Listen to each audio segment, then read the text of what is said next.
Welcome to All Business, No Boundaries, a collection of supply chain stories by DHL Supply Chain, the North American leader in contract logistics. I'm your host, Will Haywood. This is a place for in-depth discussions on the supply chain challenges keeping you up at night. We're breaking beyond the boundaries that are limiting your supply chain. Let's dive in. Today's episode is Supply Chain in the C-Suite, Driving Growth Without Boundaries. My guests are Scott Barbour, CEO of Advanced Drainage Systems, Pat Coyle, Vice President of Supply Chain, also at ADS, and Mark Kunar, Executive Vice President at DHL Supply Chain. Welcome to you all. Thanks for being here. Thanks, Will. So we have a couple firsts today. The first is that we have a CEO of a publicly listed company as a guest. So that's the first time in 12 or 13 episodes. So thank you, Scott, for joining us. And the second is we've come out of the cave and are face-to-face in person, our first All Business, No Boundaries podcast in the same room. So thanks for having us out to the ADS headquarters today, and I look forward to the discussion. So first, I'd just like to have you introduce yourselves, give a little bit of a synopsis of your career and your role in the companies that you serve today. So Scott, can you kick us off, please? Thanks, Will, and welcome. It's good to have you all here for these couple of firsts. My name's Scott Barbour. I'm the president and CEO at Advanced Drainage Systems, commonly called ADS. I've been here about 3.5 years in this role. I came after a long career at Emerson Electric. I was there just about 27 years. My background is really in products and operations. Long career there in product management, engineering, running plants, lots of planning activities in that. And I was primarily during that career in Sydney, Ohio, just west of here with Copeland. I also lived in Hong Kong running the Copeland operation in Asia, then came back and moved to Columbus and ran a pretty good sized business group there, and then came from there to ADS 3.5 years ago. Great, thanks. Pat, over to you. Yeah, I've been with ADS for 2.5 years now. I'm responsible for the supply chain of logistics, customer service, and the planning organization, which is your traditional supply planning and demand planning. I came from Goodyear Tire and Rubber Company. I spent about 13 years with that group, doing about the same job with them, and came over here to really focus in on our customer experience and improving our customer service levels. Great, thanks. And Mark? Thanks, Will. I'm Mark Kunar. I've been with DHL for about 25 years now, so I've only had one other employer. That's pretty rare. I think Scott and I are probably similar in that context. I worked for Pricewaterhouse before then. With DHL, I've had various roles from commercial finance roles to operations. I actually met Pat when I was the vice president of operations for our Goodyear Tire and Rubber account. And today I work with the business in our strategy, marketing, transportation, and a couple of our business units, including our engineering and manufacturing group, which is kind of where ADS falls. Great. Thanks. So on ADS, it is a publicly listed company, but I don't think it's a retail consumer brand and all that well known. So Scott, I wondered if you might tell us a little bit about who Advanced Drainage Systems is, customers you serve, where you operate, a little bit of the history of the company. Well, we are a publicly listed company. Our ticker symbol on the New York Stock Exchange is WMS, Water Management Solutions. We've been public, I think, for about 6 years, about $2 billion in revenue, $8 billion market cap. It has seen pretty good growth. We're really very focused in the stormwater management space and the on-site septic space. Really are a manufacturer, but we also have this very large logistics and distribution component. We have a private fleet, and that's what Pat was really kind of brought in, and we're darn glad he's here to help us manage that, because early on, I really saw that it was a very different business from the manufacturing piece of it. So we really look at it as kind of two different operations today. And, we've done a lot to reposition the company, how we present ourselves. We have this great sustainability story. We manage water, a precious resource. We do this with this very high content of recycled material. We do this, increasingly operating our fleet in an efficient and sustainable manner. So we're kind of lucky. This sustainability thing came on quite quickly, and we were able to really just package what we do and how we do business around that message. And it's been amazing kind of the uptake we've gotten on that, particularly over the last couple of months where we've really moved that part of our story, which was developing over those first couple of years I was here. And we moved it to the front of the deck and attracted several new investors and lots of new attention. We're not a retail name, but in that stormwater management or water management portion of the economy or the building products, we're really highly relevant and quite proud of that. We're well known for what we do, almost iconic in what we do. And we do a lot of really cool things for our customers, not only in terms of our products, but in terms of what I call that service component of our value proposition, which is incredibly important to us. Okay. And what types of customers do you typically serve? Do you have sort of categories of them? Sure. Anytime you're about 50% of the business roughly is non-residential. So if you are building a distribution center, which you all are very familiar with, or you're building any type of site development, we're kind of the first guys on the ground. That's when our products go in. So anything over, let's say, 5 acres has a fair amount of regulation around it on how that stormwater is managed. So it rains, there's an impervious surface, a roof, a parking lot. There's a fairly well-known set of regulations on how you get that water off that site and back into the watershed, clean, at the right pace so things don't flood. And that's important because I think it leads to a higher quality of life. Part of our sustainability positioning, no one likes to live in a place that floods. If your basement floods or your street floods, and really our products and the design work we do with engineering firms and contractors really leads to all that being done well. A good portion of the business is residential, about 35% now, I think. A lot of that is the on-site septic that Infiltrator, our other division, does. On the ADS side, we also sell a lot of pipe when you do residential developments. So ADS is very involved at the front end when dirt's being moved for a new residential development. Infiltrator and their on-site septic products is at the back end as a home is being completed. And we've seen a nice uptick in that business as people have been moving to the suburbs or maybe very rapidly growing areas just outside of a metropolitan area. We call them micropolitans, where maybe the municipal sewage plant isn't keeping up and someone would need a leach field to complete their home. Then 10% of the business is agriculture. That's where we started, was in agricultural field drainage, row crops, corn and soybeans. Very nice business for us. Super high service content in that business, being on time, being able to schedule the planning activities that Pat talked about. And then we have an international component, primarily in Canada and Mexico. We're basically a North American company. Great. Thanks. That's helpful. So, Pat, maybe turning to the supply chain agenda and kind of how we wound up together here today and before today, can you talk a little bit about when you came into the business, sort of what your objectives were overall, how you got to know Mark and us at DHL Supply Chain, and sort of where you are on that journey? Yeah. So, Mark said we went a lot of years ago. When I came into ADS, Scott mentioned this fleet we have. The fleet is really designed as a strategic advantage for us.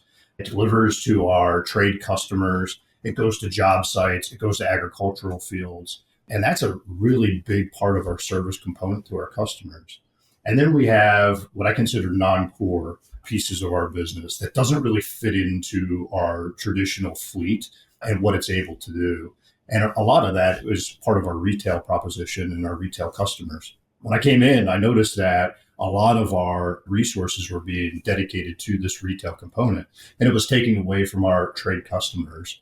And so we worked with DHL to come up with a new idea, a new way to be able to service those customers in a better way. We're in the middle of that journey of opening up distribution centers in traditional boxes. We have one in the Northeast and one in the Southeast right now, and we're planning on more across the United States to be able to service those customers. And it's not just about, moving product in there and getting them out. It's really about increasing the density of the loads to our customers, being more efficient, and then transferring that efficiency back to our traditional fleet that we have and being able to service more customers and being able to service them better. Great. And the fleet size is approximately what? We have about 500 units in our power units and about 2,000 trailers within our fleet. And our fleet is very unique because it's all customized equipment. We have specialized trailers to haul pipe.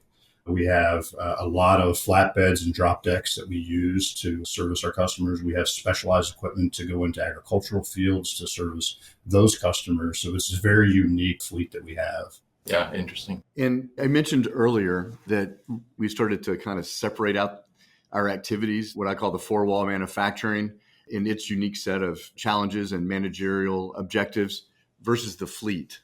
And Pat was really very important in that, because the more we separated that, the more opportunities we saw. So while he kind of undersold that retail being in there in kind of being run on that private fleet, it was really what I would call jamming up our ability to use that trade fleet as it was designed. And we really took a very different approach in thinking about that. How do you get that retail out and put it where it belongs, from an equipment, from a density? What were there? How many stores in the Northeast? 700 or something like that we were servicing off of that private fleet. It was kind of messy, to tell you the truth. And our equipment was being used increasingly, particularly during certain periods of time, to service that at not great density, lots of stops. And we were trying all kinds of things to manage that. And it really was tough. So we kind of pulled that out, put these into these centers in the Northeast and the Southeast.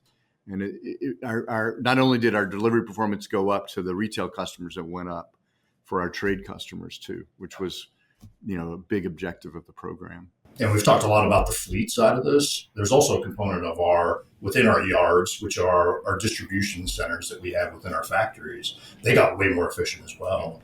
And if you think about what they were designed for, it's for stick pipe. So our big long pipe, it's not really made for those small retail loads that we deliver to stores.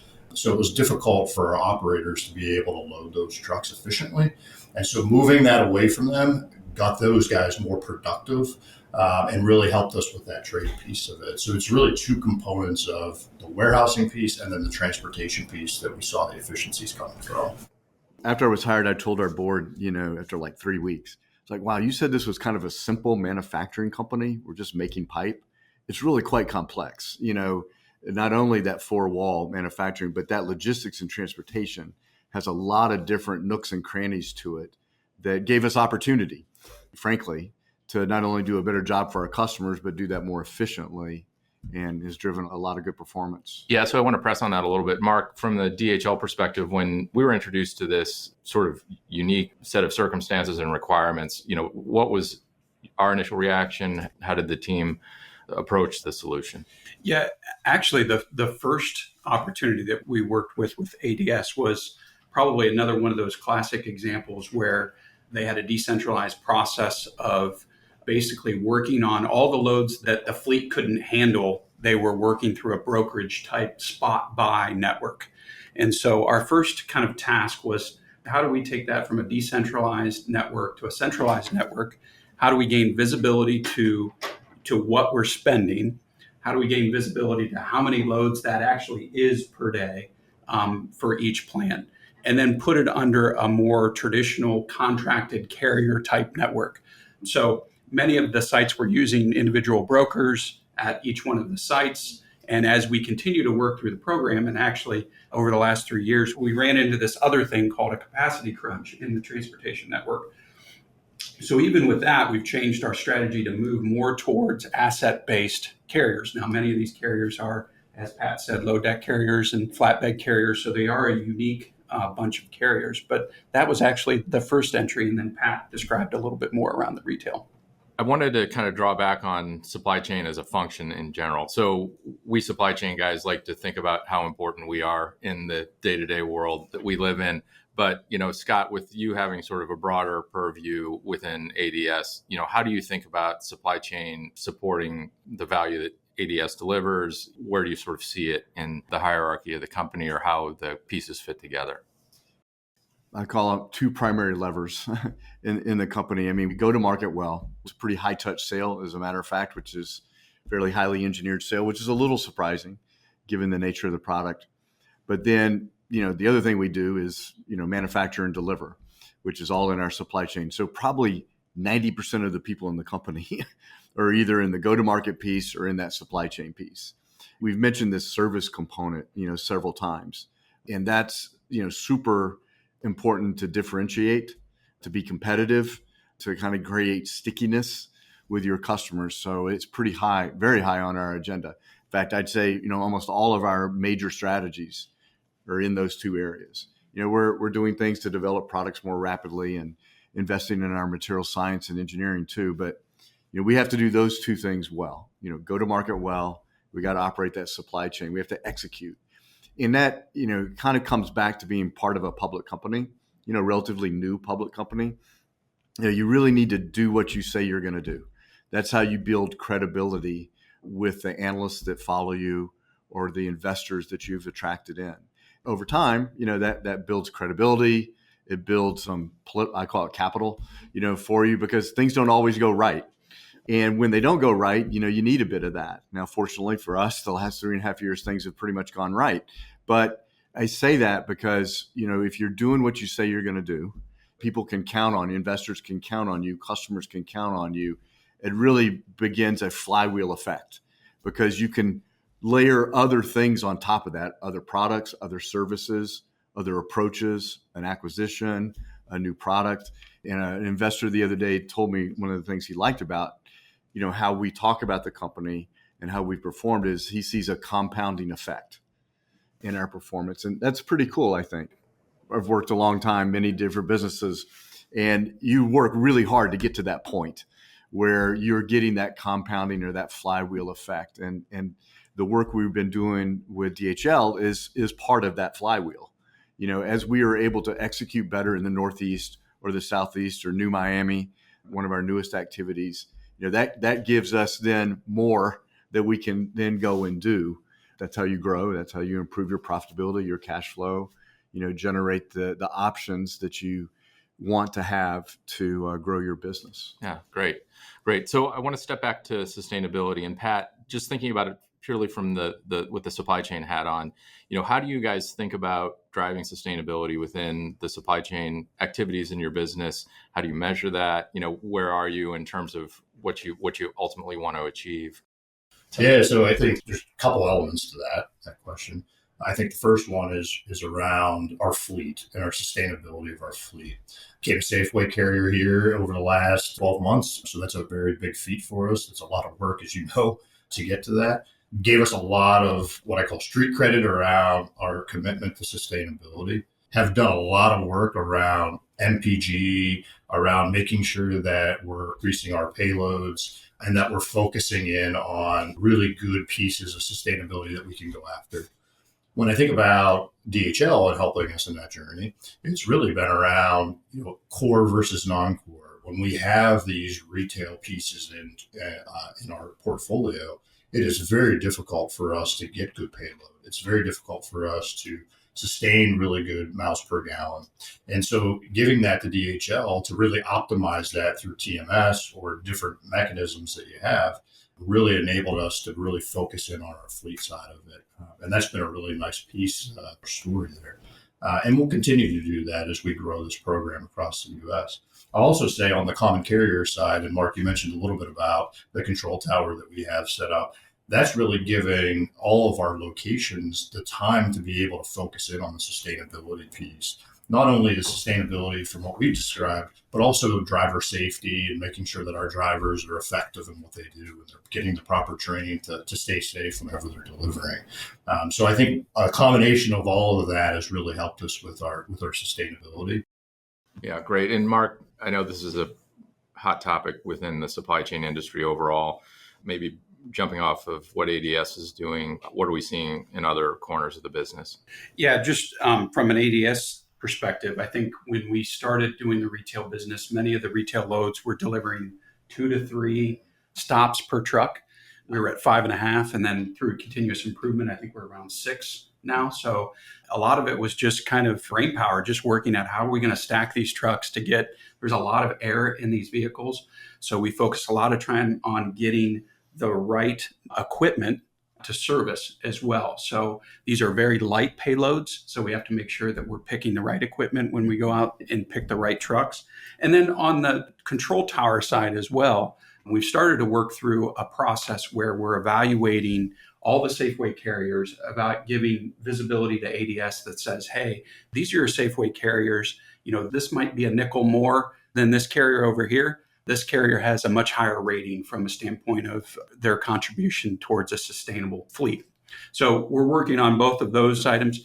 One other thing that Pat mentioned earlier was the fact that they were just using the wrong equipment to pick the product out in the yard. So they're using these big 10,000 pound diesel forklifts out in the yard in the middle of all the elements. We've converted that all to an electric fleet, which is, from a brown power standpoint, is about an 81% improvement. From a green power, it's almost 100% improvement on your sustainability and your carbon footprint.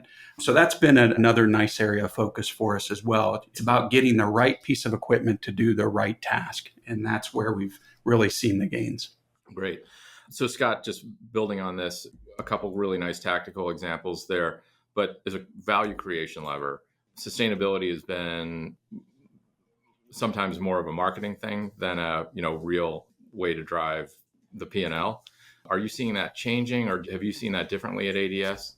We see it quite differently because before I got here, very important elements of sustainability were built into our P&L.